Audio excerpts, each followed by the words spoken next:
ఎరికలోడు ఎరికల భాష మాట్లాడతాడు, ఏం చిన్నబుచ్చుకోడు. లంబాడి ఆయన లంబాడి భాష మాట్లాడతాడు, గుజరాతోడు గుజరాతీ మాట్లాడతాడు, పంజాబీ పంజాబీ మాట్లాడతాడు, తమిళోడు తమిళ్లో మాట్లాడతాడు. చిన్నబుచ్చుకోడు, వాడు హ్యాపీగా ఫీల్ అవుతాడు. ఇంకాస్త అయితే గర్వంగా కూడా ఫీల్ అవుతాడు.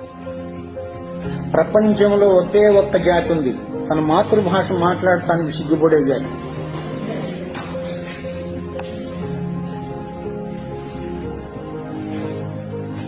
ఏం చేయలేం. దేశ భాషలందు తెలుగు లెస్స. ఎక్కడో విన్నాం, కృష్ణదేవరాయల కాలంలో ఎవడో అన్నాడని ఆయన అన్నాడు. దేశ భాషలందు కాదప్ప, ప్రపంచ భాషలందు తెలుగు లెస్స.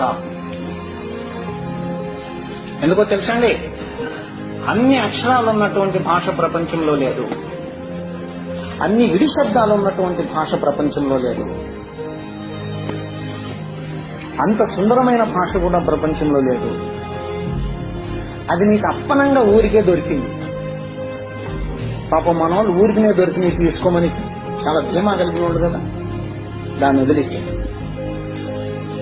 ఇద్దరు తెలుగు పంతులు ఇంగ్లీష్ లో మాట్లాడుకుంటారు. అది దయనీయమైన పరిస్థితి.